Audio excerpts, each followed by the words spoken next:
साहब, आपका प्रश्न कि भारत में जातिगत जनगणना होना चाहिए नहीं होना चाहिए, तमाम पार्टियां इस सवाल पे एक साथ क्यों नहीं आ रही हैं। देखिए, इससे पहले कि मैं अपनी बात को यहाँ पे मैं शुरू करता हूँ आरजेडी और जेडीयू से, जिन्होंने और सीपीआई सीपीएम के साथ में 30 जुलाई को एक ज्ञापन माननीय प्रधानमंत्री को दिया, जिसमें कि आरजेडी के नेता तेजस्वी ने उनके साथ में बात कही कि जातिगत जनगणना हिंदुओं का होना चाहिए, जिसमें कि ओबीसी, अधि ओबीसी और पिछड़ा वर्ग है।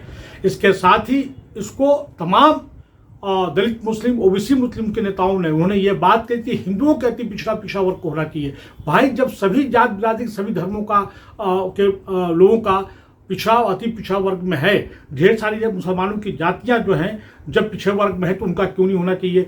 सही आकलन शैक्षणिक, आर्थिक और उसके साथ साथ सामाजिक उनका आकलन करने के लिए तमाम जातियों को होना चाहिए। अब ये प्रश्न ये कहना कि ये इसमें जो है तमाम पार्टियां क्यों नहीं है, देखिए मैं बता दूं आपको कि इसमें तमाम पॉलिटिकल पार्टीज के जो है वहाँ पे जो है इनके मनवादी पूजवादी तत्वों का वहाँ पे वर्चस्व है, नंबर 1।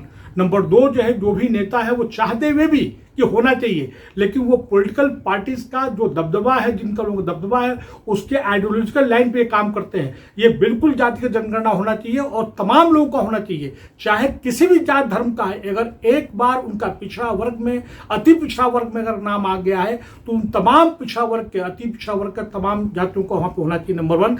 और यहाँ पे ये भी मैं बात बताना चाहता हूँ कि देखिए, सन 1936 में हमारे राष्ट्रपिता महात्मा गांधी ने ये अपनी हरिजन पेपर में ये बात कह दिया था कि अगर वो हरिजन है या पिछड़ा वर्ग है, दलित है, तो ये उसका दलितपन, पिछड़ापन, चाहे वो सिख हो जाए, ईसाई हो जाए, मुसलमान हो जाए, उसका पिछड़ापन छोड़ता नहीं है, उसको होना चाहिए। यही नहीं, अम्बेडकर से लेके, राम मनोहर लोहिया से लेके और तमाम जो सोशलाइज्ड लीडर्स हैं, यहाँ तक कि पंडित राहुल सख्यातन ने भी कहा था कि नहीं, तमाम जातियों लोगों को होना चाहिए। यहाँ पे अगर समुचित विकास चाहिए तो ये होना चाहिए। अब ये सवाल कि भारत में, देश पे क्या फर्क पड़ेगा, देखिए, जो लोग बहुत रिच है बहुत रिच हो जाएंगे, जो गरीब है बहुत गरीब हो जाए।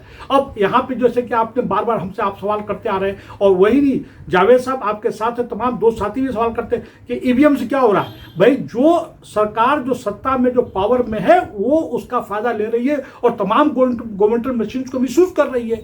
अब यहाँ पे अगर चाहते कि सबका विकास होना चाहिए, समुचित विकास होना चाहिए, जो ज्यादा अमीर न होने पर जो ज्यादा गरीब नहीं होना चाहिए, तो इसमें सबका जो है जातिगत जनगणना को होना अत्यंत आवश्यक है। और उसके साथ साथ में उन तमाम नेताओं को, खास करके जो पिछड़ा वर्ग के लोग हैं जो सपोर्ट कर रहे हैं, उनका भी सपोर्ट करता हूं। बहुत धन्यवाद, थैंक यू वेरी मच।